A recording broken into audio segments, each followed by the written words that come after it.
on camera. Today's September 25th, 2017. We're at the Atlanta History Center in Atlanta, Georgia.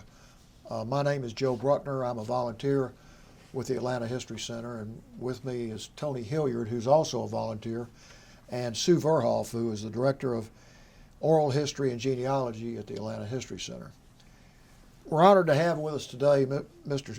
Shepard Bryan Benedict. Mr. Benedict lives in Atlanta, Georgia, and he's a veteran of the U.S. Army and served a tour in Vietnam. And he has agreed to come and tell us his story in connection with the Library of Congress Veterans History Project. Mr. Benedict, we really appreciate you doing this. We're looking forward to hearing your story. And, thank you. Glad to be here. I'll just say right at the beginning, thank you for your service. Thank you, and Tony for your service. Yeah. Could you give us your full name? My full name is Shepard Bryan Benedict, and I go by Bryan, by my middle name.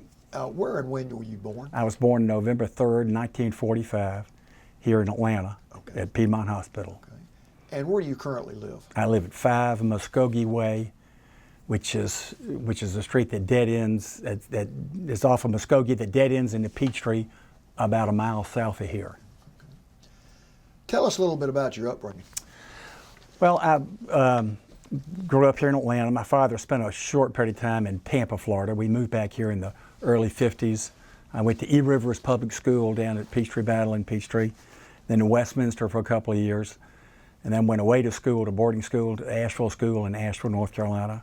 And from there I went to Washington and Lee, where I graduated in 1967. I've got 4 brothers. I've got 2 older brothers and 2 younger brothers. 3 of the 4 of them live here in Atlanta. My youngest one lives in Charleston. 3 of my 4 brothers got into reserve units in the mid-60s. So I'm the only one of the 5 of us that served a full term on active duty. The rest of them had 6 months and then 6 years of reserves. My oldest brother was married and had kids. After I got out of Washington and Lee, I came back to Atlanta.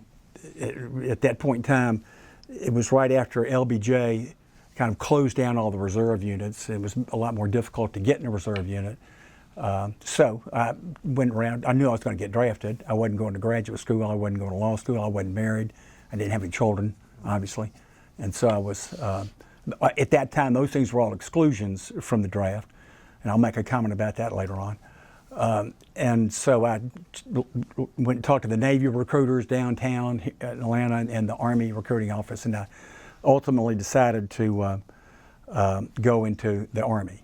So let me talk for a second about, you asked about military history in my family. My father was a lieutenant in the Navy during World War II and was on a troop or supply ship that kind of ran routinely from the East Coast into the Mediterranean. He was born in 1910, so he would have been 35 at that point in time, 30 to 35. I'm not aware of anybody in my family, either on my father or my mother's side, that was in World War I, I mean. I have to say this, I have ancestors on both sides that were in the Civil War. And I find this interesting, but I had one great grandfather who was a brigadier general, and he was T.R.R. Cobb, Thomas R.R. Cobb, that he was killed at the Battle of Fredericksburg in his unit, which was Cobb's Legion, that was right there at the sunken road at the foot of Mayor's Heights with the Yankees coming across. So he and we had other ancestors on my mother's side, and on my father was from Cincinnati. So we had ancestors on that side that ended up at Chickamauga, ended up at Andersonville and other places. So my family we're kind of Civil War junkies. Yeah. Anyway, back to 1967. So I enlisted in what was called the College Option Program of the United States Army, and that was, you took a test, you qualified for OCS. At that point in time, they said, okay, we got these 14 or 16 OCSs. Which one do you want to pick? I picked ordnance because it seemed a little, I just kind of picked that for no good reason. As a result, I was sent to Fort Dix, New Jersey for basic infantry training and for AIT. This is crazy. When we got there, and processing in and went to our unit. We ended up in a barracks that wasn't like a big open barracks. It had individual rooms. I ended up in my own room in basic training. That didn't last long. You know, about a couple weeks later, one of the sergeants came along and said, "You're in here by yourself? Get out of here!" You know. So I ended up moving somewhere. That's a little foggy. In an AIT, I was in a normal barracks. My basic and AIT experience was pleasant. I enjoyed it a lot. I scored well on the final PT test on a Saturday, and I think this was probably in infantry training. Almost aced the final test, except for I didn't have my elbow in the right place on an M79 grenade launcher. You know, it was supposed to be like that and had it like that or something. I'm not too sure that it had any great impact on my career in the military, but I remember one time I was on KP on a cold morning. I was up there in the fall of 1967, so it was September through December. I was I reported early with a bunch of other guys for KP duty. I had my hands in my pockets. The Hispanic mess sergeant saw me with my hands in the pockets and said, "Are your hands cold?" And I said, "No, they're not." He said, "Come on over here." And I scraped a burning hot grill, cleaned the grill for about 2 hours, you know, to warm my hands up. I enjoyed Fort Dix. I had a pretty good group of kids. Most of them were headed to some OCS, which is irrelevant kind of, but I enjoyed going into the little local town when we got passes on the weekend and going to pizza and beer joints and watching pro football. I finished that in September, mid-September, and I was an E2 11B10 infantry guy. And what year was this? That was December of 1967. Okay. So I came back to Atlanta for a couple of weeks of leave, and then I reported to Engineer OCS at Fort Belvoir in January, and I was in the replacement thing up there for a day or two. Then the class started that I was in.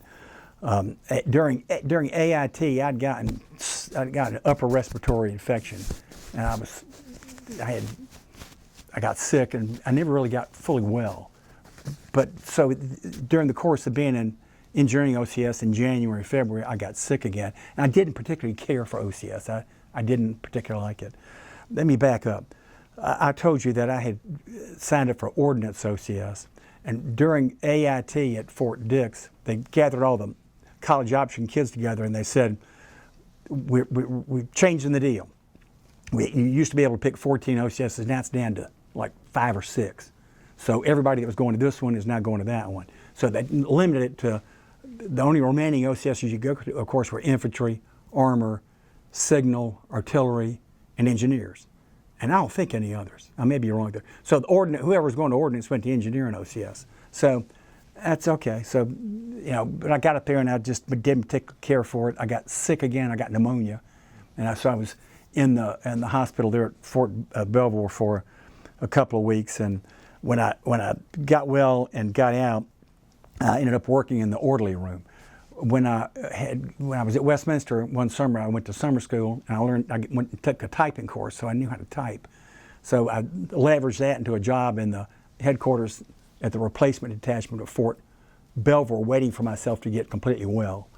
It was during that time that Martin Luther King was assassinated, and Washington blew up, and we were on red alert out at Fort Belvoir. I didn't end up going into town, but troops went into town to try to restore order. That went on during that time.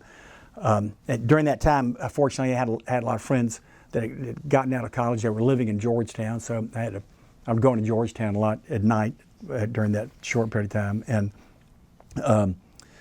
then I got well, and the college optional program was such that if you dropped out of it, you reverted to a 2-year obligation. So I was there I had about 7 or 8 months. So a lot of the people were going to Korea and other places. Well, then that changed, and people started being sent to Vietnam, and I eventually came down on orders for Vietnam. Went home for a month leave in January of 1968. Reported to Oakland about the 1st of July 1968, and I was in Vietnam for a year till the end of June 1969. When you were up at Fort Belvoir going into town and all, did you ever have any incidents or contact with demonstrators? That's when a lot of the demonstrations were going on. No. No. Yeah. I don't know that we were even allowed to go into town when that Oh, stuff okay. was going on. I think we were pretty much locked down at Fort Belvoir. Okay. It just the fact that occurred, and there were troops that went from Fort Belvoir to do something in there, keep order or try to keep order to protect private property, Right. I guess.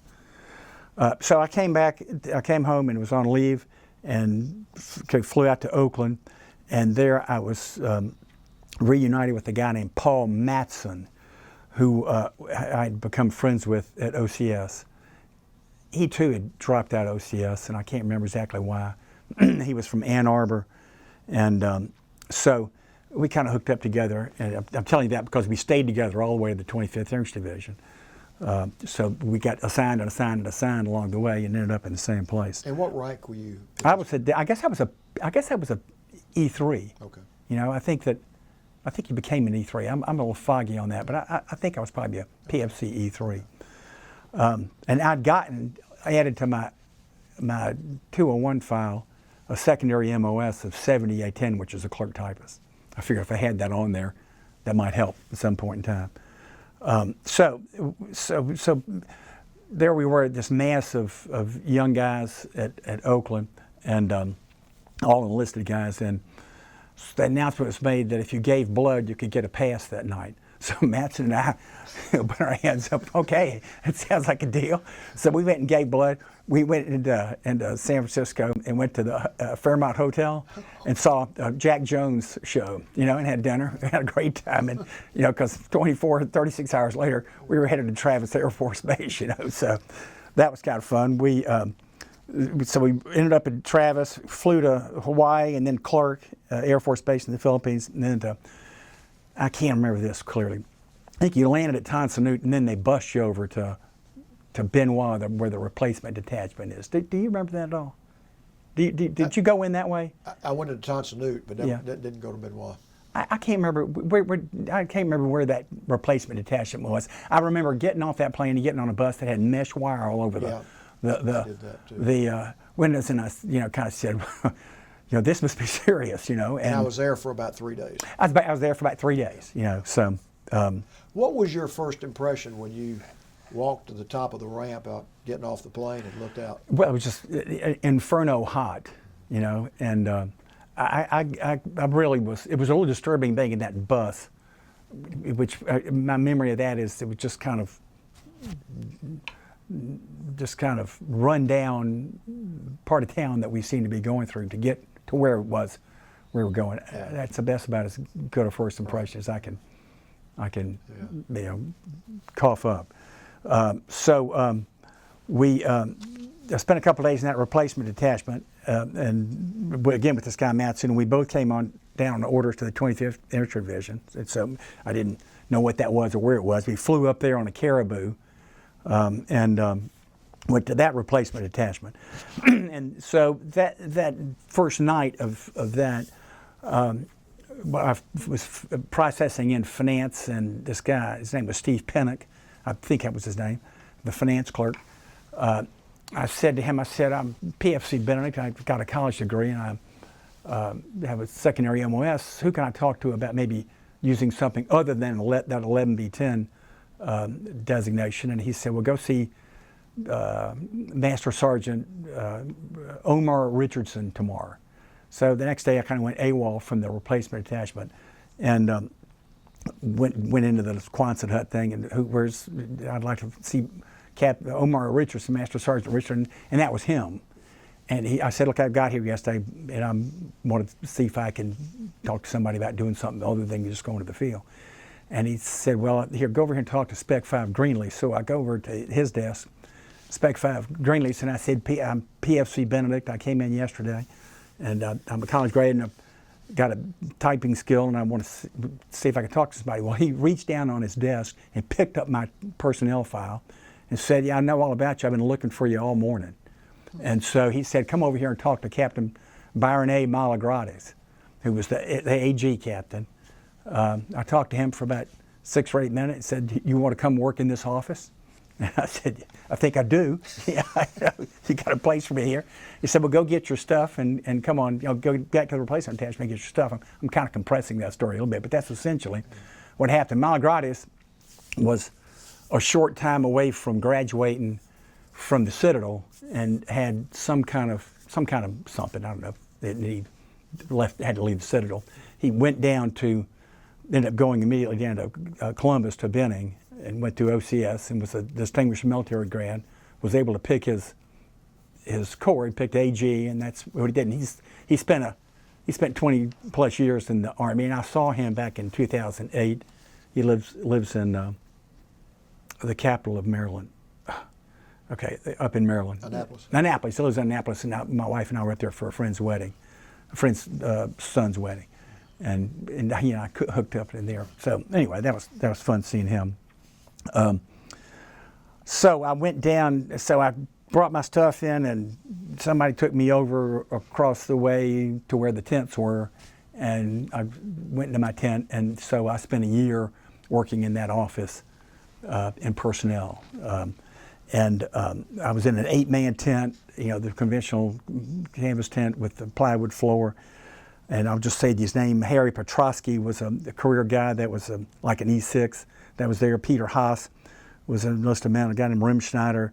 P.J. McNulty was a fellow from New York. Tom Wilcox from the West Coast, and a guy named Hugo Rigo, who's from Florida, that had been drafted kind of out of being in a severe combat in one of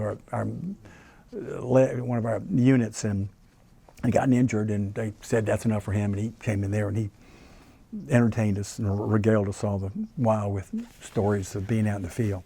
And where exactly were you then? I was in Coochie Base Camp, okay, which is about halfway. I say halfway. It's about 25 miles up what I think is Highway Number 1 from Tonsanood. Okay. And it's about maybe 40 miles from the Cambodian border, from Tay Ninh. And the 25th Infantry Division had kind of that section of the northwest section going up from Saigon. This was our zone of operation. And we had a sub-headquarters at Tay Ninh City, which is at the base of Nui Ba Dien, and at Dao Tang, which was in the Michelin rubber rubber plantations over there. And the 25th Infantry Division that I dealt with had, and I'll get to this in a minute, we were an infantry division, so we had 6 straight leg infantry units, and we had 3 mechanized that were on armored personnel carriers. So I'll come back to that. Just taking a minute more on that tent. We had a hooch maid whose name was Ya, who came in every day and cleaned the place for, $1 a month or something. It was ridiculous. There was a place called Murray's Mansion that was one of the original buildings on that, which was the outhouse, and built by a guy named Murray, and it had had shrapnel holes throughout the thing, but that's where you went to do your main business, because there were piss tubes over there, but those things weren't used very often. That was too far to go to do that, So. And we had, I apologize, so we had these shit burners that came in every day. You guys had them too, wherever you were. You've heard this before, I'm sure, haven't you, Sue? Oh, yeah. And so that was the daily odor of the day, was the diesel fuel being poured into those half of 55-gallon drums. And but there was a big tank over there near that had warm water in it. And I used to take a shower, but I can't recall how often I showered. I don't think I showered very often. The food was okay. Breakfast seemed to be the most reliable, consistent meal, and I can't remember much about the rest of the field. And I don't think I had much KP duty over there, because I ended up getting in a job, and I'm going to get into there, where I was in a job that exempted me from some of that stuff.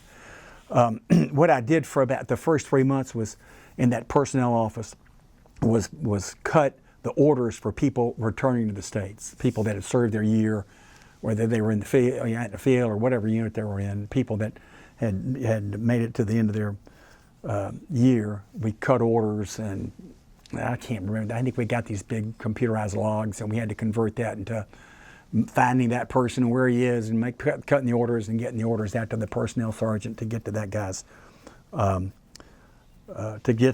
for when he left. Like I said, we had the big bulk of our men were the 6 straight leg units and the 3 mechanized ones. We had a supply and transport unit, We had 65th Engineers, 25th Medical Battalion, the 3/4 Cav, which was like an armor unit, and we had, as like I said, in Tay Ninh and Dao Tang. So after about 3 months, that guy Robert Greenleaf that I talked about, he left. Okay, he was getting ready to leave, and so I was picked by Malagratius to take over his job. So I ended up doing for 9 months what he did. And along with a guy named Stan Zach, who I've been in touch with some. So let me insert this parenthetically. Greenleaf came to Atlanta. He lives in Toledo. Came to Atlanta about 2 years ago in the summertime for a family wedding. It was up in Duluth. And the one thing they wanted to do was go to the varsity. So they came into town here, getting them from Beanbag Motel out in Duluth to 5 Muskogee Way was hard enough. So I get in my car, So we went down at 8 at the varsity, and we had a great time with them. And I've still been in touch with him. And with him, he and I will spearhead a reunion that we're going to have with this group. We made that vow, but I've been busy doing something else. So I'll tell you about it later. So this guy Stan Zach and I, so we got in the job and we started working it. And the way what we did was, all the new E1s or E6s that came in every day, our responsibility was to assign them to the multiple units, depending upon their MOS. Okay, so if it's an 11B10 or 11 Charlie, they're going to go to one of the infantry units. If it's a medical guy, if it's a 9810, a medic, he can either go to the 25th Medical Battalion or he can go to the 1st to the 5th infantry unit or the 4th to the 23rd. We have these number systems. I used to know all of them by heart. He might as well be an 11B10, a field medic, because he's out there right in the middle of the action too. So the way it was being handled at that time was the morning reports from all the companies would come in to our office, and you would sort through the morning reports as a way of keeping track of the field strength of each unit. Well, the morning reports often were wrong, number one, and number two, it was old information. So Stan and I worked out a better system for all the personnel sergeants of each one of these units to call us every day. Get on that crank phone and tell me what happened. Tell us what happened. Did you lose a bunch of men today? Did your best cook all of a sudden his 12 months was over, or you need an admin guy? Tell us what you need. So we started out on some certain day. I can't remember what it was. And some certain day we had them all call us and tell us, this is what I got. And it wasn't by man, and it wasn't by MOS. It was just I got 409 people or something. But you gave us a baseline that we were able to kind of create charts and files and stuff where we could track based on getting that daily information where they really were, who was really in trouble, who had been in a lot of action and lost a bunch of people. And then that night we'd send all the people that came in, would go there. And would that include the number of KIA? Yeah. We got the KIAs, the wounded, and then they would take out whoever, So that's what we did. So we really got that kind of really in a good place. We were verifying. We knew exactly what was going on, and we knew who needed people, and we sent them. And so we used that information upstream to the guys down at USRV that were picking between sending bodies to the 1st or the Marical Division or maybe the 4th. I can't remember who else was down there. And so the personnel sergeants would, we'd be in daily contact with them. They would come see us, like the 65th Engineer personnel sergeant. He would come see us with a couple of cases of beer, and he'd say, PFC, I say, Specialist Benedict, I need a good cook. And so I said, okay, all right, I'll take care of you. The next good cook that is yours, or they'd bring us steaks, so we had more fun with that. And then we'd do the same thing. We'd go down to USRV and suck up to the guys down there. We would call them, we would talk to them. We would develop a relationship with those guys so that they would keep the people flowing our way. I didn't leave Coochie Base Camp much. I stayed there for the most part. I found my comfort zone there, and but I did go down to Yusufy one time on a helicopter with, I had Dale Earnhardt piloting the aircraft, and he went from right that far above the rice paddy to 4,000 feet in about 8 seconds, and the door gunner was firing away, and it was an incredible thing to experience. And we got down there, and I delivered the report over there, and then flew back the next day. I think that's what happened, or maybe I came back that same day. I cannot remember that. We got anywhere from 10 guys a day to 100 guys a day. In February 1969, after I'd been doing it for a couple of months, that was the 1 year anniversary of the Bad Tet. So the 25th Air Division had been loaded up with people at that time a year ago. So at that moment, we had a whole bunch of people leaving, the ones that were still alive and up and alive. I'm saying that, there was from all MOSs and all the units, people got sucked out. I wasn't creating the orders to go back, but we had to work 24 hours a day almost to keep up with the people that were coming in, because they knew that, the Army knew that, and the Pentagon, or that filtered down to SINCPAC or whatever, to that a lot of people's 1 year obligation will be over in February and March of 1969.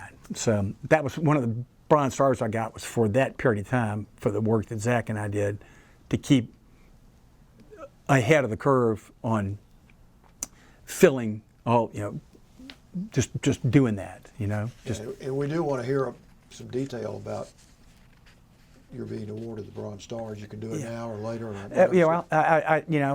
The other Bronze Star I got was just for being there for a year and doing a good job. And I don't know that I can really tell you much more specifically, other than to read you what that might say right there. Would you like me to do that? You can either read it or summarize it, or however you want. Well, I think it just says, for kind of, and using slang language, working your butt off for the 45 days that it took for us to get through that period of time of massive upheaval of the personnel. And we should include that in your file that you leave here. Yeah. So the other one, I think, was just for the year of just doing an above average job. I mean, we were all real proud of what we did in our office, and of how we tried to improve on systems to make stuff better. Well, you're being modest, because they didn't just award Bronze Stars for being there. So you're being very modest. Well, I'd have to, maybe I'll go send Captain Byron A. Malagratis and ask him that question tonight. I need some better substantiation for this, because these people kind of roll their eyes at me.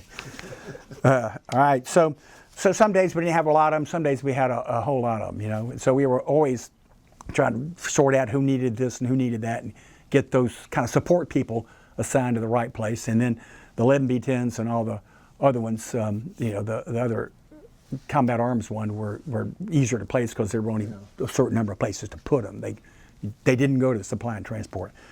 All the 11 Charlies, 11 Charlie was a mortarman, and they all, for the most part, went to the unit that was on top of Nui Ba-Din, the Black Virgin Mountain that's right near Tay Ninh. And it's a stone mountain, kind of the size, 3,500 feet high, from a 20-foot above sea level, grade that it was there at Tay Ninh. And we had the top, the VC had the middle, and then we had the bottom around Tay Ninh. And the thing blew up every night. One night I had guard duty about every 6th night out on the perimeter.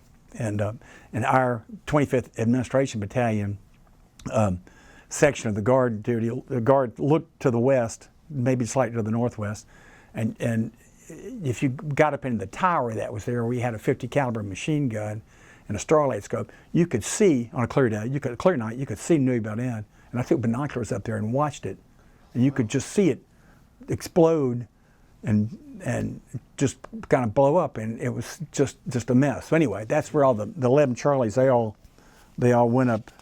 They went there. All right, all right. Let me see.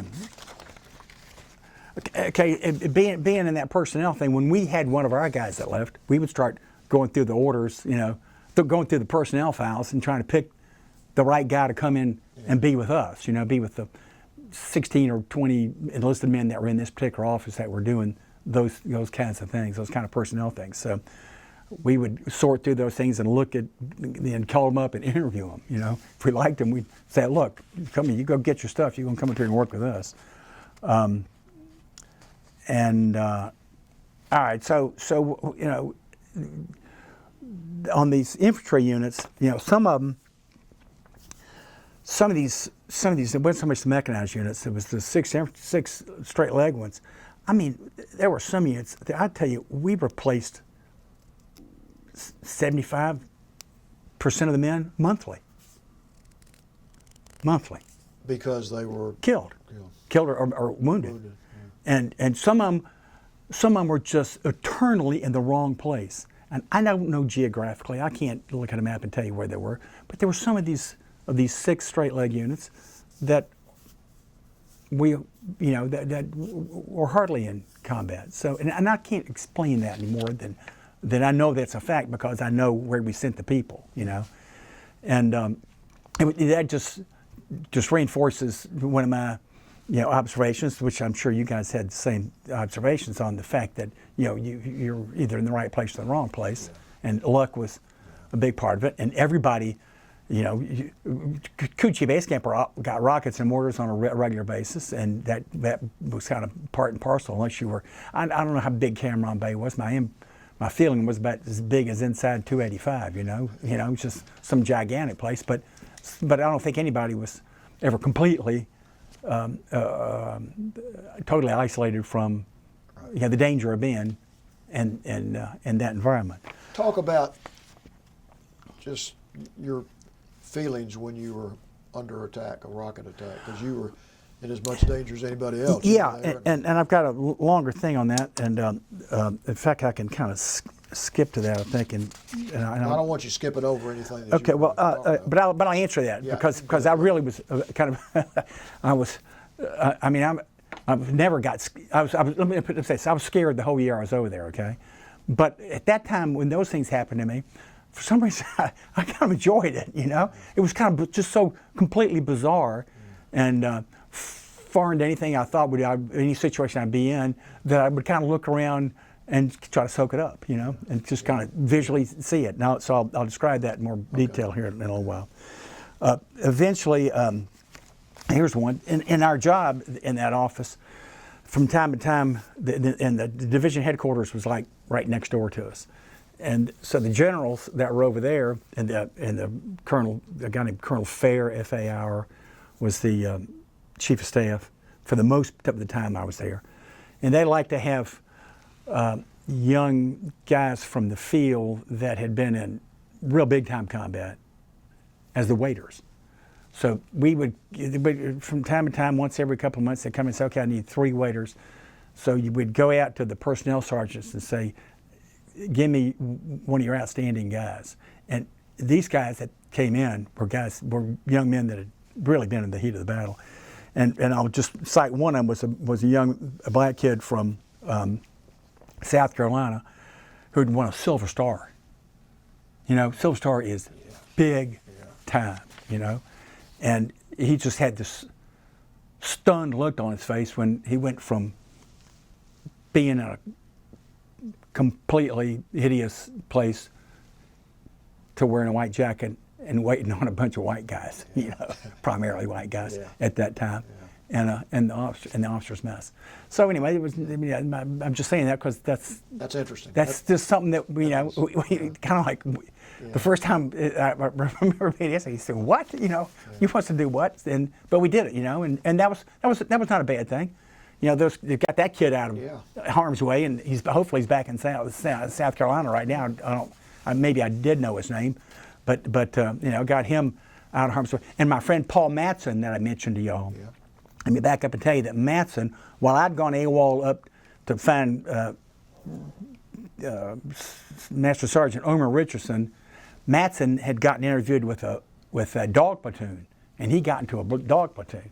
I had tried to get into a dog platoon. I said at the same time. Actually, we both interviewed for this dog platoon that day or the day before, the day after, I can't remember. But he ended up in this dog platoon. It must have been the day before, because after I got that job, I wouldn't have interviewed. But I figured that I would be better off in the field with a dog, rather than 6'1" clumping around, out there. So I interviewed, and this dog platoon was primarily all African American guys. Matson looked like Paul Newman. He was blonde hair, had these incredible blue eyes, and I had curly hair, and maybe with the hair plump or something. And it said the guys, they took Matson. So, but Matson came to me. He was, came back to that base camp, and and so I was able to get him out of the field. I had enough power, quote unquote power, to be able to get him out. And I can't remember. I think maybe I got him on one of those requests to go into that thing. He'd been out there with his dog on the front, at the very front, and he had gotten kind of cooked on it. He had had enough. And it was legitimate. The personnel sergeant was everybody was fine with it. I'm not suggesting that. Questions? Can I ask? Sure. Yeah. A couple questions, Brian. I'm assuming that they did that because they wanted to give these guys some relief who had been. Yeah, the good question. So I think it was to give them relief and to honor them, maybe to honor them, and to have a young man that, there they are making decisions daily that put young men in that situation. But so maybe to have a young man like that around them. How did the units react to that? Because I'm assuming that was their experience that was going out the door too. Yeah, I think that they reacted fine to it. I think that the personnel, it's a good question. My memory of that is, I think the personnel sergeant in the unit, were maybe proud to cough this guy up. Here's a guy that did something way above and beyond the call, and we're proud to have him. Here, just give me 2 guys tonight, fine. So they had replacement for the guy, not an experienced replacement, but they had, we replaced them with another infantry person, Gotcha. albeit a new one, But I think I don't have any recollection of anybody not wanting to do that. So and we wouldn't have reward- asked that of a unit that was in some critical moment, or critical point in time. So it was, in effect, a reward. Reward, right. That's absolutely right. That's good. Yeah, so, okay. All right, so eventually, I still had that 11B10 primary MOS, and that bothered me. So I worked on getting my primary MOS changed from 11B10 infantryman to a 71 hotel, which is an E4, E5 thing. So I got that done. I went up for an E6 board and interviewed for that. I wasn't chosen because at the end they said, well, if you get this, will you re-enlist? And I wasn't going to do that, but I was honored that they asked me to sit for the interview. We worked 6.5 days with 1 afternoon off. There was on Coochie Base Camp, there was PX, and there was a steam and massage place, and I might go do that, or might on a normal night at Coochie Base Camp. After we got through, we'd drink a bunch of beer and listen to Armed Forces radio or watch Armed Forces TV coming from Way or wherever. Every Sunday there was a beer run, and a case of beer was $1 or something, so and in our little 8-man hooch there, we had a little tiny refrigerator where we kept our beer cold. So and you know what? So I told you I had guard duty. I'll talk about that now on about every 6th night. Now, the best beer you ever drank was that beer at 6 a.m. in the morning when you came off of guard duty before you slept for 3 or 4 hours before going back to your job. I've told people that for years. That's the best beer you'll ever drink in your whole life. So this guard duty was every 6th or so night. We had our bunker line was on the west side, and kind of out there was a Korean base camp or something. On the Korean guys, but you go out there some nights and just nothing would happen, and then you go out some nights and all crap would break loose. It seemed like all over, and I don't know if it was the Koreans or our units out there or whatever. And When you say all crap would break Well, loose? just all of a sudden there'd be some firefight going on out there, and there'd just be tracers or artillery blowing up out here, and then all of a sudden a cobra would appear and start. They got that. Did you ever see a cobra attack? You know what I'm talking about. You've seen one of those things where they drop their nose and the rockets. That is the most amazing thing you'll ever see, and. Or we had those C-47, like DC-3 kind of things with the big 50 caliber maybe on the side. You ever seen one of those?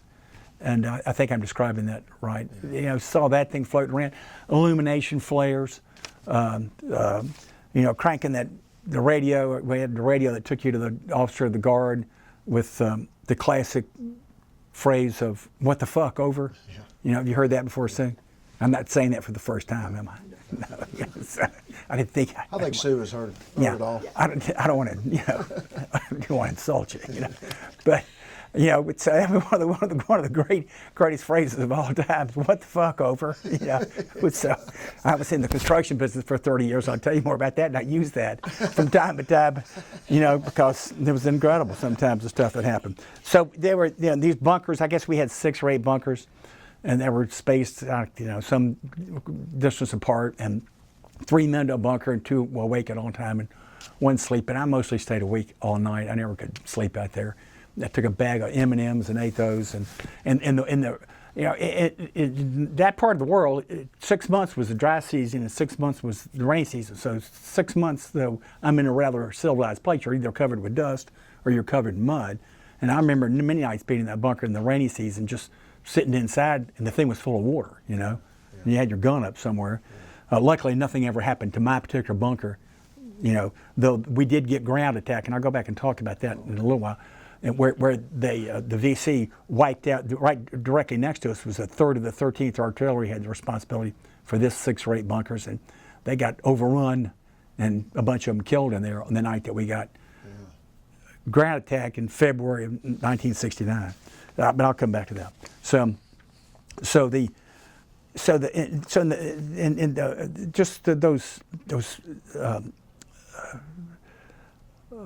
cobras were just the most unbelievable things to watch, and I saw them kind of like all the time. We had an air base. We had an air base there, so we had these big, those 10 Hueys taking units out this way or that way daily, in and out. I mean, it was never without helicopters doing something, and B-52 attacks that were close enough where we could see the smoke and stuff and feel the vibration. You felt the vibration. It was just right over there, because we were right there where those tunnels were. They were bombing all that stuff, and when I say over there, it was just X number of miles that way, and then. Just once I really remember this, but one time we had like a phantom strafing outside of our bunker line. There must have been a bunch of VC out there, and watching that was just incredible. You saw a lot of activity. Saw a lot of activity. Saw unbelievable stuff that is just was kind of stunning. You saw some of it. You saw as much as I've, probably more. But it's just stuff you think about it. God Almighty. All right, so. I'll skip here for a second, and I'll just talk about R&R. I had 2 R&Rs, and one was an in-country R&R to Vung Tau, which is on the beach on the coast, kind of on the other side of Saigon. I think we flew over there in Caribous and spent a couple days and came back. And then I went, and I think it was March. I went to Hawaii. I flew to Hawaii and met my then fiance, my now wife. We've been married 48 years. She was from Atlanta, and we were engaged while I was over there.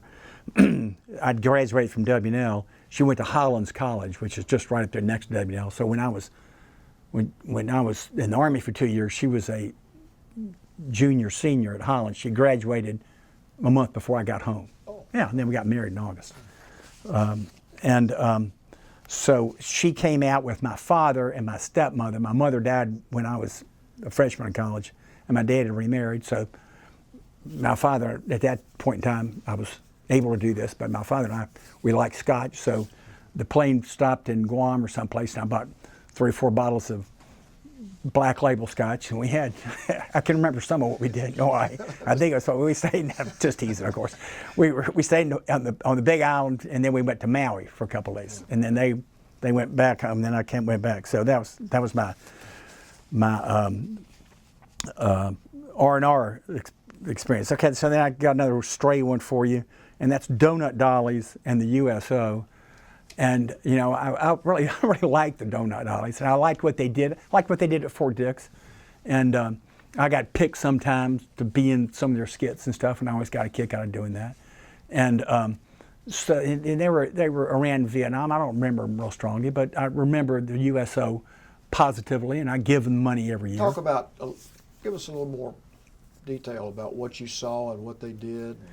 Well, I think they wore this like seersucker striped kind of dresses, the women did, and I think they just kind of came around and talked to you and handed stuff out, maybe gave you stuff. And back at Fort Dix, I remember them. They would come in and do these kind of shows where I guess they were just kind of stage things where they'd get you to dress up in some kind of silly little thing, but that was entertaining. You know, it wasn't stupid. It was entertaining, and that's about the most I can remember that. But I remember it in a positive way. Good for morale. Good for morale, and they were nice people. And they were trying to do a good thing, and you know, I sent a USO a very modest check every year and support it, and they send me a piece of mail once every 3 or 4 weeks. You know, I want to say, look, just send it to me once. I'm going to send you the money. I've been doing that for about 30 years. You know, just send it to me once. You're clocking.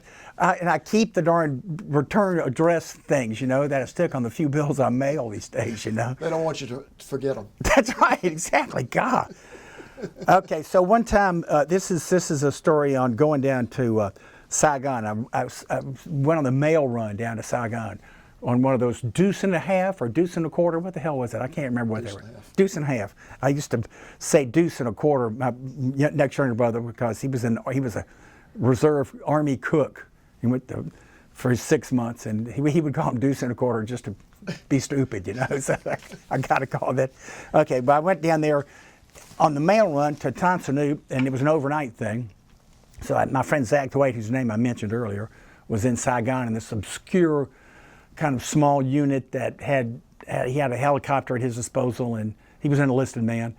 And there was a couple of officers, and what they did, somehow they coordinated ordnance, and they coordinated machinery and stuff that got moved around from wherever it was needed, from Americal Division to over here to 2 Corps or something. They did something like that. And he was in Saigon, and he spent a year over there, and he extended. He had a bunch of brothers, and in order to protect his younger brothers, he went home, came back here for a month, and then went back for 6 months. And so I went down there to see Zach. So, and I can't remember how I got in touch with him, but I got in touch with him. I knew where he was, and he was staying in a hotel in downtown Saigon. That was a 5 or 6 story hotel. And I said, "You're staying in a hotel? You know, what do you mean you're in a hotel?" So I go down there on this thing. It's a dirty, filthy road going down there, and I had bandoliers and my M16 and all my flak jacket and stuff. And so I stumble. You know, I get from Tonsanoop, I get on maybe one of those little, some transportation thing that gets me down to his hotel. And I walk up the stairs and bang on the door. And he opens the door and he says, "God, you're filthy." "You're disgusting." I said, "What the hell do you expect?" You know?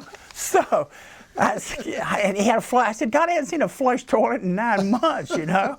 So I spent the night with him, and we went down to Tudo Street. Sue, have you ever heard of Tudo Street in downtown Saigon? That was kind of a notorious part of town. We went to these bars, and all these guys down, all these people down, all these Vietnamese people knew him.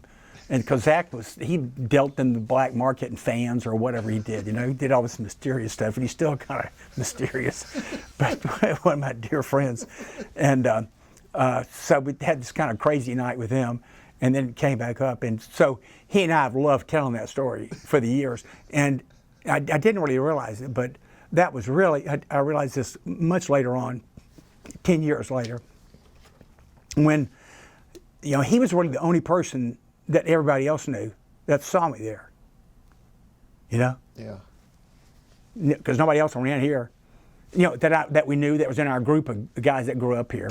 You know, I saw him and he saw me. So we kind of validated the fact that we were over there and had this kind of nutty tale to tell. Yeah. So that's been a fun thing for a long time. So anyway, okay. So then I make it back out the next morning to the where the Thompson, to where the truck is, and the guy pulls the deuce and a half out, and we go about 2 miles, and he stops, and he jumps out of the cab and he goes up underneath, comes back up with this big joint, and he just gets himself completely stoned, drive back up down there with my bandoliers and my gun, saying, holy crap, you know. So anyway, I made it back, but he did that daily. He did it every day, you know. I did something else every day, you know. I worried about getting 50 guys assigned and out to the field. What we did, let me back up and say this. What we did, once we got all those, once we knew that we had 20 or 40 or 70 guys, we stacked up all their orders by MOS, and we had these sheets on who needed what, you know, these other kind of tracking logs that we made on who needed stuff. And then we would kind of go down and say, okay, let's assign all the 11B10s. So we'd take those guys and say, give 4 here, 4 here.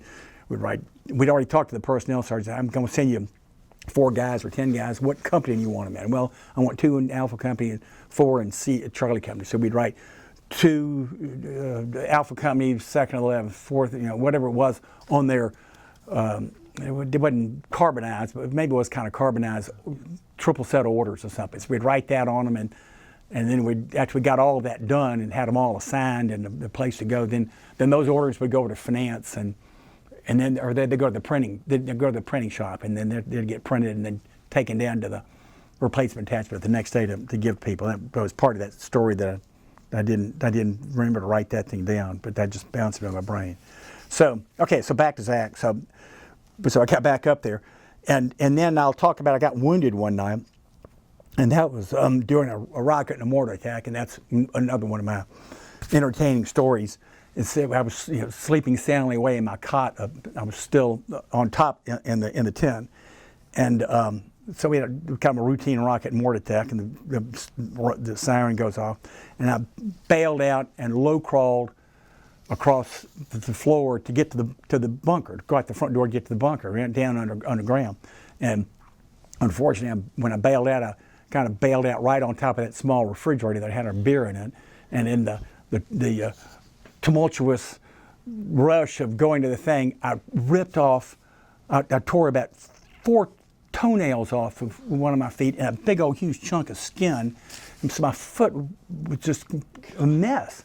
And so I kind of stayed down in the bunker, and so as soon as it got light about 6 o'clock, I limped over to the 25th Medical Battalion, where I got up on a gurney, and the corpsman is plucking these dangling toenails off and bandaging my foot up, and this big chunk of skin. I have a hard time remembering. I think it was my left foot. The scar was there for a while, but it's long gone. But so I'm lying there, and this other guy takes a bunch of paperwork and dumps it up on my chest. And I said, "What's that?" He said, "Well, that's for your Purple Heart." So I said, "Well, I don't think so.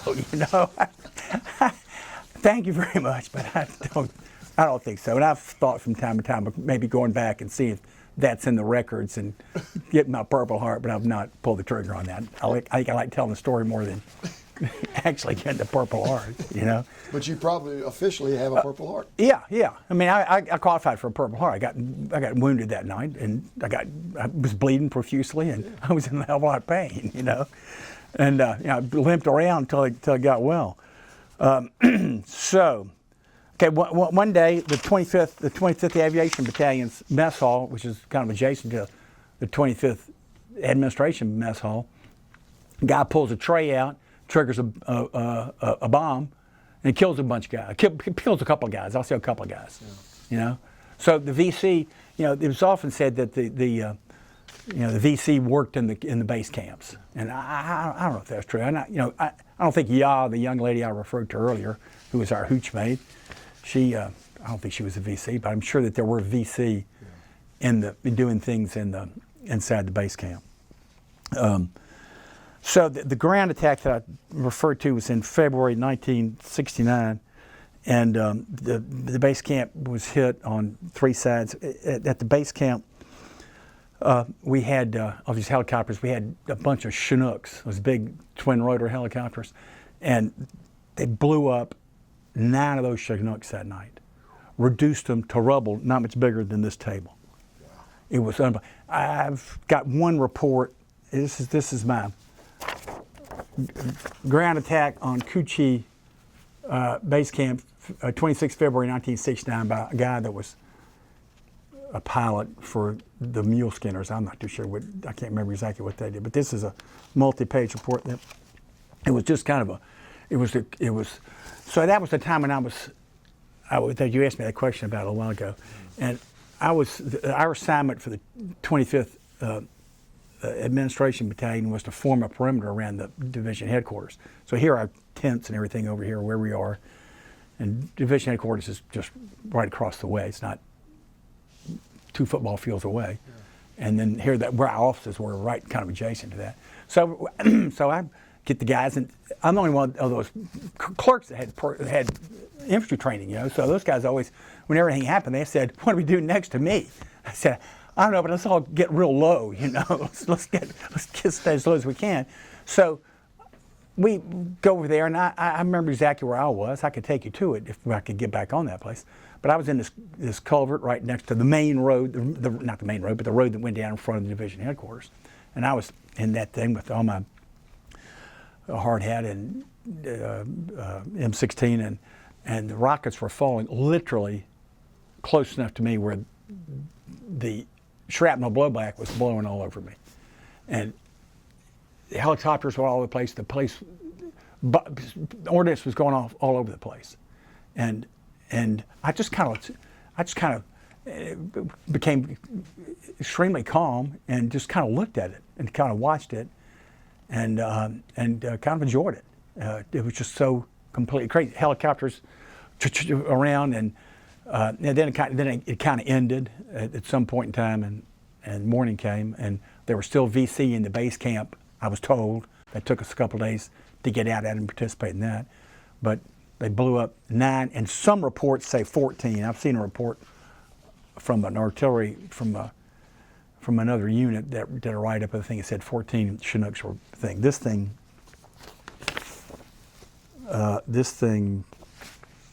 says, I saw it when I was looking at this last night. I can't remember. This thing says 9, I think. We're blown up. It doesn't make a difference. I mean, 9, 14, whatever. You know, it was a lot. It was a major. And I'm sure whoever the commanding officer was at that time, I had 2 of them while I was there. I'm sure that, somebody. That was the night that adjacent bunker line of the 3rd and the 13th Artillery, those guys got killed right next to our bunker line. They came through there and 3 other places, and they made a mess. We had, there were like 12 people killed at the base camp that night, and U.S. casualties were 13 U.S. kills and 28 wounded, and 122 millimeter rockets, 107 rockets. Maybe this is right. 75 millimeter R fire. I'm not too sure I'm reading that right, but it was kind of incredible. And this was a VC unit as opposed to an NVA? I think so. NVA Yeah. 10 U.S. KI. It says 11 NVA captured, 6 AK-47s. I should have done a better job of reading this thing, but I didn't. Anyway, it was. So it sounds like there were NVA involved, which is a very professional group. Professional group, exactly. Exactly. There's a difference. Yeah. So, all right. So that was, and the base camp stayed on red alert for several days after that. Switching gears, kind of completely. We had 2 dogs that were our pet dogs. Did you have dogs? You guys have dogs? No. We had dogs. One was Lombardo, one was Duke. Sometime that spring of '69, they decided the dogs were bad, and we ran them up and killing them. So we protected our dogs for as long as we could. And the Duke was kind of slow-witted. He got caught. And the other dog, Lombardo, was very clever, and he lasted much longer. I got a picture of him. Show the picture of, I think I saw a picture of, was that Yeah, you? yeah, yeah. That's me right there. Yeah, that's me with. That's a picture of. Keep it back by your chest. Yeah.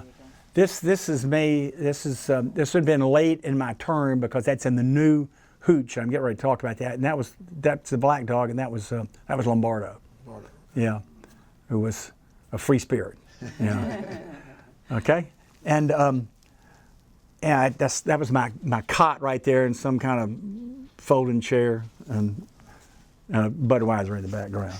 You know, and All the essentials. all the essentials, and that's a picture, if you can see that, of. Keep it back by your chest. Yeah, okay, there you go. Of the base camp. Yeah, it's a big base camp. There's another picture of it, like that. I'm doing that the wrong way there. Okay. You know, it was easily a mile long and a half mile wide, and it was big.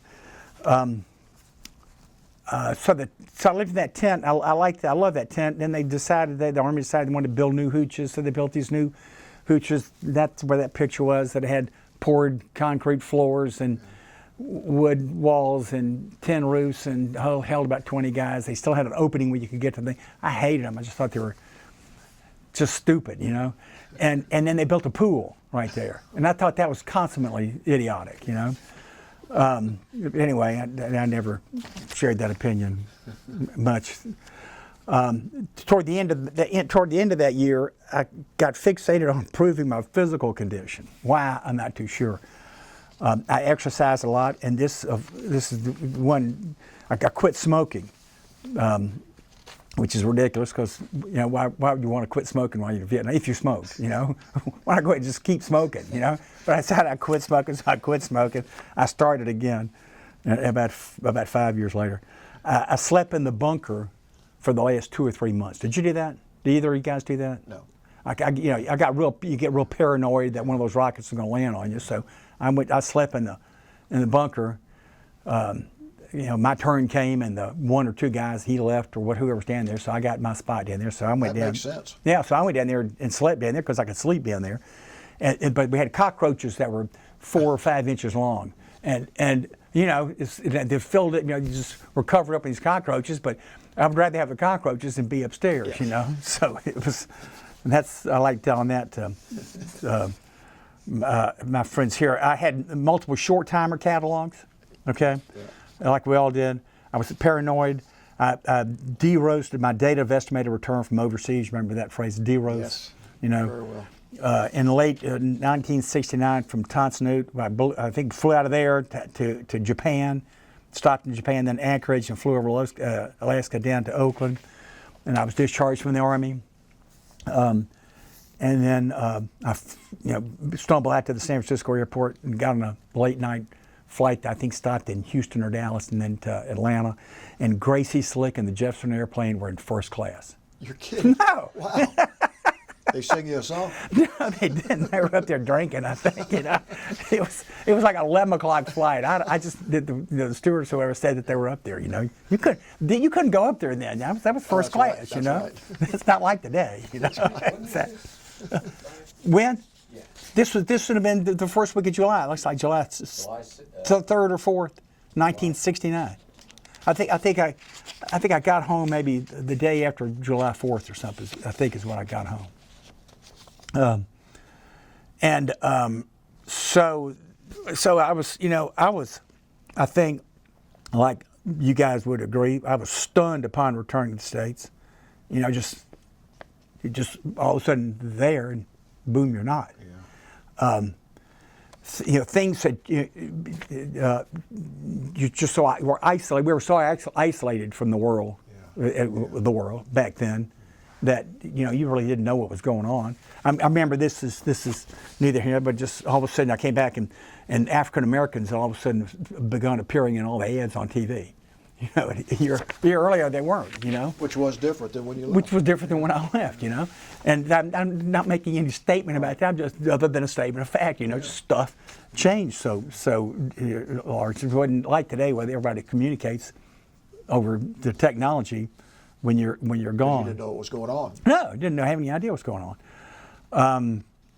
You're just completely cut off. I got married. I went to work for the First National Bank of Atlanta. In November of 1969, I worked there for about 12 years till 81. It's kind of suffering through the 70s and the financial malaise of the economy and just 18-20% interest rates, if y'all remember that. And you know, there was no other place to really go get a job. So anyway, I loved the bank and I had a great experience. I was in a contact job where I, you know, had clients, and I had opened up that was now Wells Fargo branch down on Northside Parkway, right at West. I opened that branch up in 1976 as the first manager there. Before that, I traveled in Alabama and Tennessee and Virginia for the bank, calling on larger big banks in those states and companies that had lines of credit with the bank. I learned finance, and I majored in history at W&L. I never took any business courses, but it was a great experience. And then I left that and I went to work for a company called Hamilton Dorsey Alston. Y'all remember them? Oh, yeah. A property and casualty insurance company. So I kind of transferred the financial relationship I had with people from banking to the insurance world. So I did that until 1985. And I enjoyed that, and I had that kind of head in the right direction. But as my wife and I, it was just wouldn't, anyway. So a good friend started a construction company with another guy, and so I got involved with. They started in '81, and so I got involved in that company in 1985. I bought an interest in the company and worked there until 2012. What we did is we did interior work in commercial office buildings. So we'd go in and build a law firm, or we had a crew down at CNN, or we'd go build a securities firm. Robinson Humphrey was a client. SunTrust is a big client. We did work here at the History Center. That guy Jackson. McQuigg. Yeah, McQuigg. And we were lined up to do a big job back around the Olympics or something, and something happened and didn't happen. But we did work here, not recently, but work here. What was the name of the company? Humphreys and Company. Started by a friend of mine named Jimmy Humphreys, and I retired as president. I was president for about 5 years, and we had great field superintendents, and we had a great reputation. And it was a lot of fun. I retired at the end of 2012. I set out. I was at the bank in the 70s, but I went down to Georgia State and got a graduate degree using my GI Bill. Yeah. Okay. So I like that because the GI Bill paid me more than it cost me to go to school, because I was manager of the main office of the bank at that time. The main office branched at 5 Points, and excuse me. So you could walk to class. Mm-hmm. Walked to class, parked my car in the place all day, you know, walked to class. And so I had low cost, and my wife had stopped working. We had 2 young girls, so that you know, so every nickel or dime here and there was important, you know. So I'm proud of my Georgia State MBA, and I joined the AVVBA. You guys are members of that, yes, right? Of course, yeah. Sometime in the early '80s, were y'all members then? Yes. Yeah. Okay. So I remember we used to. It seemed to me that on Veterans Day they'd go. Who's that guy? The tall guy, Purdue, Don Purdue, and Steve Martin. You know, they go out to some hotel in Cobb County and rent some big suite, and the word would go around. Okay, we're having Veterans Day party out here. Just show up at 2 o'clock in the afternoon. So you go out there, and there'd be 1,000 beers and whatever. Have a couple of TVs and have porn on the TVs, and we just kind of drink, you know. It's like the old days. That was the AVVBA that I liked. Yeah. Exactly. I wish I'd gone to more of the meetings back then. Exactly. Same here. And I remember going to one of them at that place on Piedmont, just right there, just south of Piedmont Hospital. It was Harrison's. Harrison's. Remember That was a Harrison's? big singles bar. Yeah, big singles bar. So there was an event at Harrison's where you brought some of your stuff. You know, you brought your stuff. People brought, and they had Sam Vassell. And Sam Vassell came to that meeting, and, you know, we were all kind of hooting and hollering, having a good time. And Sam Vassell talked to us, and he said, you know, maybe he was immediate past mayor. And he said, you know, y'all are a great group of guys. Y'all are the best guys I've ever met. You have a lot of fun. If, you know, I just want you all to know, if I had known you when I was mayor, I would have fixed all your tickets. I thought that was so cool. So, and then I just I got real busy in that, with that construction company. And I just couldn't go to those luncheons. You know, I didn't have 2 hours to go to those things because we were always interviewing for a job or had a problem job or something. You know, or had some situation that needed to be dealt with, and I've tried to get back into it since I retired, but that hadn't worked either, and I'll tell you more about that. Over the years, I've been active. I volunteered for the Woodruff Arts Center for about 30 or 40 consecutive years on their annual fund, raise money, and I've been on the board of an organization called St. Jude's Recovery Center here in Atlanta, which is an Atlanta organization that deals with people that are chemically addicted, drugs and alcohol, that want to get clean. And we have 7 facilities in Atlanta, and our main place is down in Midtown. And I'm currently chair of the capital campaign to help, because we need to, because like a church, like a private school, like anything, you know, your facilities get beat up, and you don't, you know, you got to go raise that money, you know. So thank goodness the foundations understand what we do, and the city of Atlanta does. So we have pretty good luck with the foundations, the big foundations giving us money. I was active. I was on the, y'all know the Piedmont Driving Club? Oh, yeah. You know, I was on the board of that, and I was president of the driving club in 1996 to 1998, which is when we, I was on the front line. I was leading the pack with my guard dog to do that golf course that we did. That happened when I was president, so that was a real exciting experience. Yeah, that was an unbelievable experience. And then I just finished last Sunday, not yesterday, but a week ago Sunday. We have a house in the mountains in Highlands, and I was president of the Highlands Country Club and just retired from that a week ago yesterday. So that's what's kept me really busy since I retired, especially the last 2 years. So that's I don't have much to complain about, you know, in life. And we've had a good time, and I've been fortunate to do a lot of interesting stuff in my work, which I loved. And we sold that company to 4 young guys, Humphreys and Company, and they're just going gangbusters because Atlanta's going gangbusters, and they're just doing these enormous jobs that we never even conceived of, you know, along the way back in the 90s. And well, that makes you feel good, doesn't it? Yeah. Four guys that are all now, you know, probably getting close to 50, and they still got to educate their kids, so they still got to work, you know.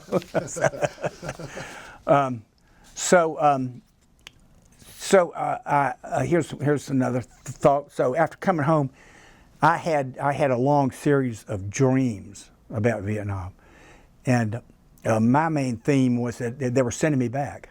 And I had that dream over and over and over again, and you know, I kept saying, I've already been. Send somebody else. It's somebody else's turn. So I don't know why I had that one, but I had that one for 10 or 15 years. Also, I came to the conclusion that the draft, and I talked about that earlier, that was really completely unfair back in the 60s. I mean, when I say unfair, we don't have the draft anymore. We got the volunteer army, and that's fine. But back then, I mean, it was just like these arbitrary things that if you did this, you know, you didn't, you know, have to say that just, the more I thought about that, you agree with me on that, Joe? Yes. Yeah.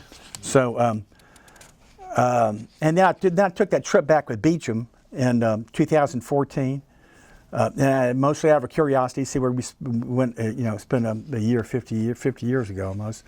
And, yeah, did you go to Hanoi?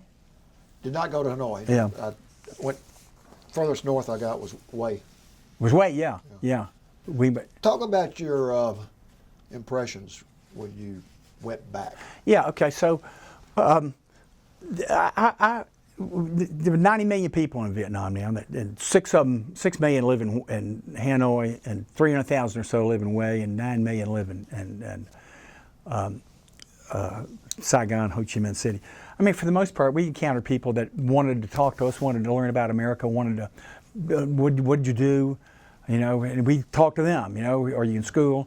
We found that, you know, they want the same thing that everybody wants. They want, you know, good government. They want education for the kids. They want health care. They want housing. They want, you know, functioning utilities and stuff, and jobs. You know, opportunity. It's what we kind of sensed. We had, in each one of those places, we had a driver and a guide and a car. So, so the not the driver so much, but the guide spoke English, and so we could talk to him, her, him. We had 3 guides, and so then when we were eating in restaurants or whatever, we would talk to people, and that's kind of what we saw. And this was This is 2014, 14. April 2014. And I mean, Saigon's got these 50-story buildings all over the place. And of course, it's got, you know, Jayan motorbike things like it had, you know, back then. But we went up to Tay Ninh, and so got real close to Tay Ninh, where I never went when I was over there in the Army, because I got the opportunity to go up there, but so when you want to take the paperwork up to Tay Ninh, I said, I'm fine here, you know, I'll just stay here. You go up there, you know, if you want to. It didn't, you know, I've seen that place blow up. I don't want to go up there, you know. So I was favorably impressed. I can't spit out the way you describe their government. It's not like our government, of course. I mean, the Vietnam owns the utility grid, owns the electrical grid. So they've got the World Trade Organization, I think is what I learned back then, I guess still today, is after them to get that into private hands. But you know, I think they still have their economic challenges. But it seemed that everywhere we went, you would see a Toyota assembly plant or some assembly plant that you recognize the name of. But the people were friendly. And Hanoi, they would have these near Ho Chi Minh's tomb, or you know, they would have like billboards that would have film of B-52 dropping bombs and imperialist American stuff. So you got a sense of that.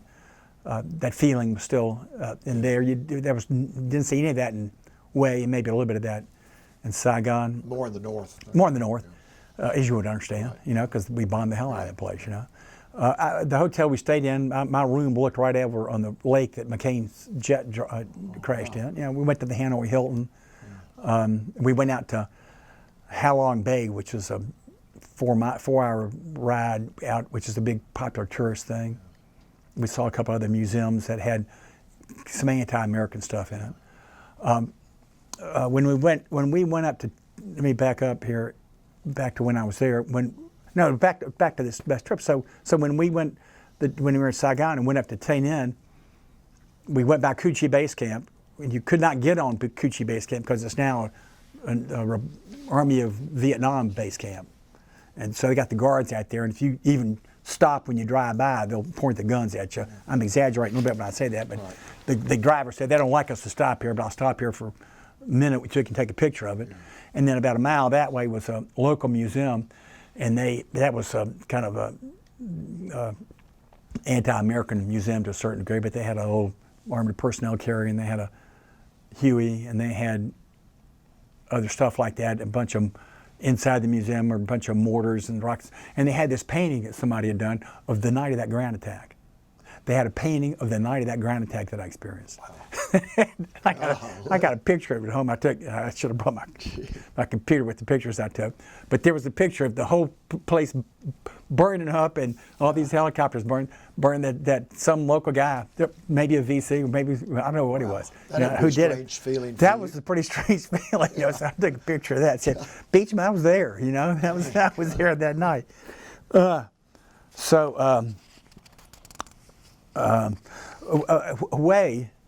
of all the places, I don't know how you remember it, but I remember it. It was just, I thought it was the most beautiful city, peaceful with that Pearl River running through it, and just a lovely place. And Beachman and I, we'd been eating in Hanoi and at the local restaurants and stuff, so we were kind of like had needed a change, and we spotted we flew in early on a Saturday morning. We left late on a Sunday, so Saturday lunch, the guy took us to a restaurant close to the Citadel. That was it's a French restaurant. I should be able to remember the French name of it, but it had more international food. So we ate there, and it was delicious. And the day was over, and she deposited us back to the hotel. We got a cab, went back to that restaurant, and had dinner there that night. You know, but Way was a great. I would take Claire there. You know, my wife Claire. I would love her. She would love that city. It was just a very peaceful place with parks and kids running around. I liked Hanoi. We liked them all. Y'all know that guy? I should have brought his name. He's a tall guy that's working on the project to continue to defuse all the ordnance that's in the DMZ and in North Vietnam. I don't remember his name, but I'm familiar with the project. Yeah, he's from Athens. He actually is from a little town below Athens. And Beach and I are sitting in a restaurant in Hanoi having, yakking around, drinking beer and having dinner. And this man walks over and says, "Are you guys from the South?" And it's that guy. Really? Yeah. So we ended up talking to him for the longest time that night and had a great time. Then we took him. Beach and I took him over to Driving Club for lunch about 2 years ago. Right. Yeah. So he came back through and called, and I bet it's interesting to talk to him. yeah, he's a real interesting guy, and you see him in the paper and quoted and stuff from time to time, and that's what he does. And I mean, that's what he's focused on, is getting the unexploded ordnance out of there. I mean, the problem's still over in Europe, Yeah. to a certain degree, Yeah. but it's really there. That's a great project. Yeah. I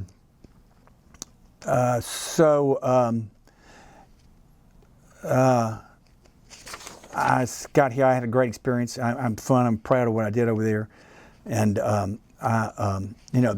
the thing about it is, it's like I said, I was scared the whole time. I was scared the whole time I was there because I felt like the dangers were just right around the corner.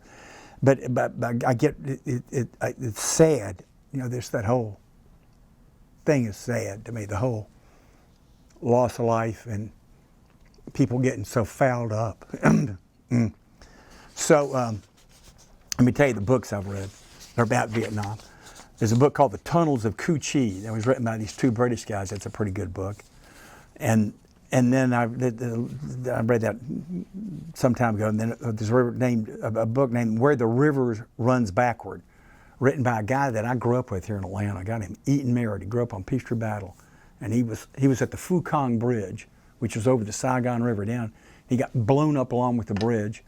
And I like that book because he talks in that book about the night of that attack on Cu Chi. So it was kind of another point of connection to say, that really happened, and I was really there. So when I got back from the trip to Beecham 3 years ago, I read a book called Vietnam: A History, which is, I can't remember the author. I should have written that down. Vietnam: A History, and it is an excellent book. Not about it's not a military history book. It's a political history book, and it takes you back to the 2,000 years that the Chinese were in Vietnam, and then talks all about the French, and it talks about Ho Chi Minh and Ho Chi Minh came to the States. He was in the States for a long time, and he made efforts to try to get us to come help him reunite his country.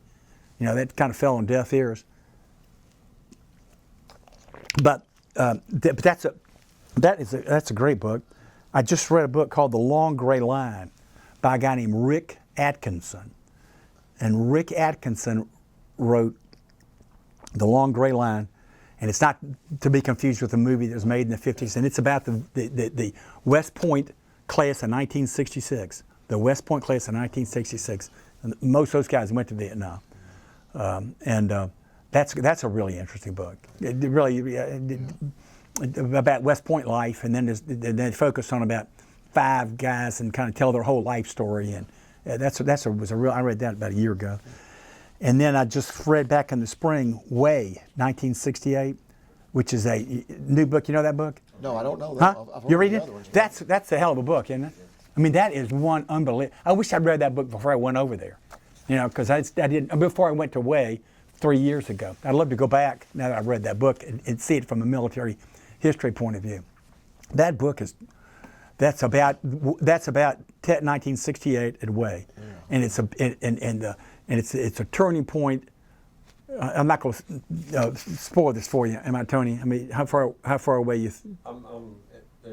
They're just in the city. It just started. Just okay. Well, it's a turning point in the news people in the United States, and the people in the United States starting to not believe what the military over there and coming out of the Pentagon were saying about what was going on over there. Yeah. To the extent the ultimate example, Walter Cronkite went over there, and then he got back in the news and said, "This is what I saw. I don't care what they say. This is what I saw or what I experienced or what I learned." So, and that's a powerful book, written by the guy that wrote Black Hawk Down. That's the first book I've read by him, but I liked it. Yeah. Did you read Black Hawk Down? No. I hadn't read it. I'm going to go back and read some of his stuff. And so that book was an excellent military history, and it kept hammering home the point that early on, you know, the poor Marines that got sent up from that base that's 6 miles south away. Is that Fubai? Fubai. They'll come back and say, "God, there are 10,000 of them up there," and nobody believed them. You know, nobody believed them, and it was just a disaster. And then I read Dispatches by a guy named Michael Herr, Herr. I just finished that this past weekend. Long time ago. And I've been meaning to read that book. He died maybe last year, and I saw that in the paper somewhere, so I got it down here at Barnes & Noble and read it. And it's kind of grim. But he was a media guy. He worked for Esquire magazine, and Esquire said, "Yeah, just go over there and do what you want to do." And then, you know, all those other guys had to go over there and file a story every day, and he just went over there. And he was right in the middle of the action. He was in Wayne, he was at Quezon, and he was with the troops, and so he quotes all that. And so it was real rough language, so I won't use it around you. Out of respect. And and then he was somewhat dissolute too, and but that's okay. And but it's a powerful book. And then I'm going to read "We Were Soldiers Once and Young." Oh, I read that. I hadn't read that one, so I'm going to sneak up on that one at the right time and read that one. And that's a pretty powerful book. Yeah, that guy Moore. Yeah, Hal Moore. Hal Moore. Yeah, and my son's father, Bill Huff, knew Hal Moore because Hal lived down in the Auburn, Alabama area, and he used to come over to Benning, and Bill Huff, my son-in-law's father, has been real instrumental in that infantry museum down there. Yes. He's been one of the leadership guys in that thing, though he was a Marine, which is irrelevant. But you know, he just got into that and has raised money for it and done stuff for it. So I'm a member of the AVVBA, like I said, and I've been a member of the 25th Infantry Division Association for years, which I've enjoyed. And I finally went to one of their annual meetings. It was in Columbus back in 2013, Columbus, Georgia. Yeah. So it was geographically easy for me to go to. So I went down there, and it was, you know, I'm glad I went. And I went for one day and spent the night and then left the next day. But there was nobody else from the 25th Administration Battalion there, I can assure you. And the ones that were there mostly had denim on and had long beards, you know. Yeah. Okay, that's kind of a stupid statement a little bit, but you know what I'm trying to say. You mean, yeah. And those guys, there were 8 of them, and they were all in the Wolfhounds, and so I wasn't very interesting to them, and they weren't very interesting to me, you know. But they were having a great time being there, and that's what's important. Good for you know? them. Yeah, good for them, right. And I'd kind of gotten to know the guy that was then had been head of that association. He lived outside of Philadelphia. So I'm glad I went. And then I saw a graduation. They had us all on Benning, and we saw a graduation of a Ranger School graduation, which was really cool. Then I came back up here. So, and then my last kind of thing here, I think it's my last thing, is that back in May I went to to my 50th W&L Washington Lee reunion, and Lexington, and W&L's next door to VMI, and the George Marshall Library is the repository has a repository of 25th Infantry Division stuff. And so I went over there and went through their records and ordered some stuff. They brought out things that had pictures, you know, like you can put what the 25th Infantry Division Association, people were giving the association pictures and items and stuff, or write-ups, or descriptions or old copies of the local newspaper that was published in the country there, and they didn't have a place to put them. So they made some deal with the George Marshall. So I went and looked at some of that stuff, and that was kind of fun. I saw some pictures of Coochie Base Camp. They were, it was kind of fun seeing that. So let me, I think I've about covered most of my I do want to ask you stuff one here. question, and Ask me. also have you show Yeah, I us was going to pick that up, but please. To go back, there's been a lot written about the Coochie tunnels, Yeah, and you were right yeah, there. yeah. Were you, not you personally necessarily, but were we knowledgeable that those tunnels were there to some point? I know they were very extensive, but Yeah. was there any experience with those tunnels? Yeah, and there were tunnel rats. That's what I That thought, when yeah. they discovered them, they'd go down in them. When I went back there, we went that day that we went to Tainan and back Coochie Base Camp. We went to 5 miles away from there was a state of Vietnam State Park, for lack of a better way of describing it, where that had part of the tunnel system there, and there was a kind of a room, open air room that you went to. That saw a display, a slide display of what a cross section of the tunnels looked like, and they had some of them were hospitals and some of them were dining halls and sleeping. These tunnels that went down like that, and here's a river that it would open up into, and the guy that made the presentation was a Vietnamese. I'll be 72 here shortly.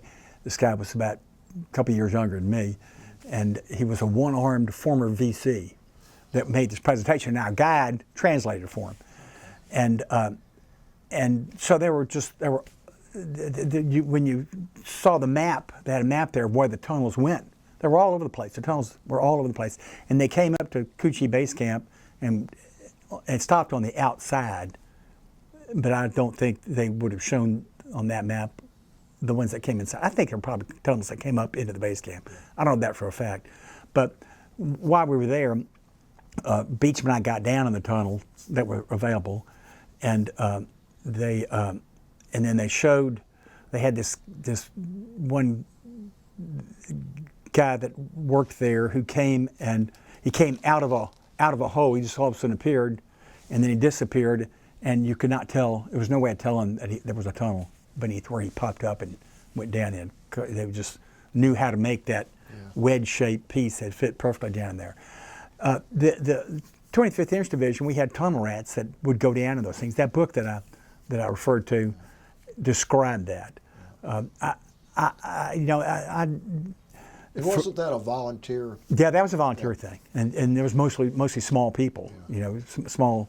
Small guys that did that, and I think that I don't know if that's one guy that each unit had, or if the division had 4 of those people, and if somebody needed one, they would go over there or go 20 miles that way to go down in the tunnel if they chose to go down in the tunnel, because that was very dangerous to do that. I wouldn't do that. So I think that. Do you mind answering your question? Yes, you are. Yeah. I wanted to be sure we get something on the record here about the tunnels because you were there. Yeah. Well, when I was there, I never really experienced them firsthand, Right. but I knew that they were there, Right. and they talked about them. And then what you found out subsequently. Subsequently, yeah, was really amazing, and that's a picture that I really ought to get into your hands, Sue, because it's just kind of astounding how complex those things were and how self-sufficient they were. And they had operating rooms, and they had meeting rooms, and they had dining rooms, and they had the whole civilization down there. They had poor health down there, and they had bad air. They had breathing tubes, and that would have been a tough existence. You had to really be committed to the cause to go down there and live like that. So anyway, I mean, it was like what I said at the front end before we came on camera. It's like the first day I got there, they told us about the tunnels, and you said, what? Can't we just drop some big bombs down on those tunnels and do away with those things? I mean, But those people are very resourceful people. Yeah. And, you know, Ho Chi Minh said, if you read the books, he says, you know, you might kill 10 of my guys for every one guy that you lose, but I'm still going to outlast you. You know, that's a quote. Have you ever heard that before? Yeah. Yeah. And so, I mean, they wore the French out. Yeah. So, you know, thanks for your service. Well, thanks for yours. Thanks, Tony, for yours, you know? Yeah. I want to ask, before we do that, I want you to hold up the framed collection of these items and describe what each is. This was some of my stuff that I had made into a shadow box, let's say, about 10 or 15 years after, maybe around 1980 or something like that. I had this stuff. And here was, on this is an old map of the area that shows Cu Chi. But there's Tan Son Nhut, which is down near Saigon, and there's Cu Chi Base Camp right about there. And then here's Tay Ninh up here. And my dog tags are right there. This is a little map they gave us when we left. And then here's my Christmas card of December 1968, where my friend Pete Haas, who was from up in New Hampshire, tall, extremely idiosyncratic guy, clever as he could be, smart as he could be. And we always thought he was somehow a member of the Levi Strauss family, but he would never come clean on that. But he was just completely clever. Well, we decided we'd have a picture made, you know, and send it back. So I had my brother, one of my brothers, my next younger brother, sent me my tassel loafers and an alligator shirt that said, "God damn, I'm going to wear this stuff," you know. So I put it on for about 4 minutes, you know, outside of the tent that I lived in for 9 or 10 months before they built those new ones. And that's the bunker right behind. That's the bunker I went down in and slept in, and you know, got 30 of them and sent them to my aunts and uncles and my father and whatever. Now that's my campaign ribbon and Bronze Star, and then my Army Commendation, and there's the patch, 25th Infantry Division Tropic Lightning patch in my rank. My Spec 5 E5 thing, and here's a little cigarette lighter from the 25th Division and a letter opener thing that they give you when you left, and then a plaque that came from says from the men of EPD, EPD being something personnel detachment, enlisted personnel detachment. It's got some stuff on it. So read the little, after Sue gets this, folks, within the square. I think that's in there? Good. Yeah, I'm turn it out here so I can read it. After that cataract surgery, I have to have these things to see what I'm reading, as you may understand. Presented to Spec 5 E5 Benedict from the men of EPD 1968 to 1969. That's good. So anyway, we had a bunch of good guys Sounds like it. there that we had a lot of fun. We all worked hard and did a good job. Yeah. And I want to ask Sue and Tony if they have any questions they'd like to ask you. I think I'm good. Just one question, Brian. When you went back and you were away, what did the Citadel look like? Well, yeah, good question, Tony. It was just kind of there. You couldn't. We could see where bombs had hit it, you know, and where, you know, when they came up, that side's kind of beat up, and the left side of it's kind of beat up. But I don't remember as well as I wish I could remember it, even though it was only 4 years ago. I think we went in there like late on Saturday, and we'd gotten up at 4 a.m. and Hanoi to go down and get on a plane to fly an hour down there and get picked up, and you know, it was a long day, but it was, you know, neighborhoods all around it and shaded trees and kind of attractive. And then we went inside, and I wish I'd read the book before I'd gone. I'd done a better job of looking at the inside and going to that far upper right-hand corner where the First Division? where the First Division, where the Vietnamese Army, the South Vietnamese Army was. Man Cobb or something? Yeah. Something like that. Yeah, it was. And but it's that night they were having some big fundraiser inside of the thing. So there was all these caterers and bars being set up and food, and they were expecting, I mean, it'd be like something, a fundraiser here at the History Center, you know, and they were raising money for something, and there was some festival that weekend. I mean, I could have stayed there. I liked Way. And the hotel room I stayed in was about twice the size of this room, and you know, had a great view of Way over here. I like that. We stayed in 3 nice hotels. I'm getting off the subject, but it was kind of big, and I wish I'd just done a better job of understanding the history of it before we went. The Vietnamese government was there in the early 1800s. Was in Way in that citadel, and there were some. Our guide took us to some pagodas that were around there, that were 5 and 10 miles outside of town, that were of some of the important leaders that would have a name like Abraham Lincoln or something in their history, you know. And there were tourists that were covered up. These couple that we went to, and they were kind of interesting. Well, we want to thank you for coming Yeah. in here. What's so interesting to me about your story is that they always say Vietnam had a higher percentage of participants actually in a combat zone than any other war. Yeah. And you were in somewhat of an administrative job, but you were right in the middle of the battle. I mean, you were rocketed, you were attacked, Yeah. you were wounded. Yeah. I didn't put all that together about 15 or 20 years ago, you know. And you're very matter of fact about a lot of it. Yeah. But you were in danger quite a bit when Yeah. you were there. Yeah. Well, quite a bit. I was not, Yeah. you know, but I was in danger, you know, a lot. I enjoyed talking about it, and I enjoy telling people about it because people don't have any idea. You know? Well, it's so important that you do that. Yeah. So people that were not there or weren't even alive then Yeah. could understand what went on. And I mean, you served your country well. Yeah. You volunteered to go in the service. Yeah. Knew you were going to Vietnam. And then afterwards, you had and still are having an extremely productive life. Yeah, I mean, yeah. working with the St. Jude's organization and Yeah. the driving club, Yeah, and just yeah, everything yeah. you've done in your business career, and got a lot more stuff to do, I'm sure. But I know you got to be proud of what you've done and your Yeah. family. And Yeah.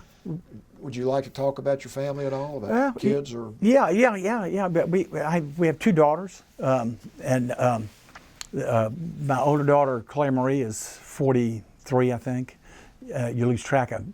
Maybe y'all understand this. You lose track of the age of your kids, and you focus on the age of your grandchildren. You know, that becomes kind of a little bit of a switch in priorities there. But she and her husband Will Huff are here in Atlanta. I've got a 12-year-old grandson and a 9-year-old, 10-year-old, almost 10-year-old. She'll be 10-year-old. She'll be 10 in a couple of weeks. Granddaughter, and Clay Marie, my daughter, teaches. She's the head of science and math at the Atlanta Classic Academy, the new, relatively new. What am I trying to say? What kind of school is it? Charter school that's on where high school used to be. Oh, okay.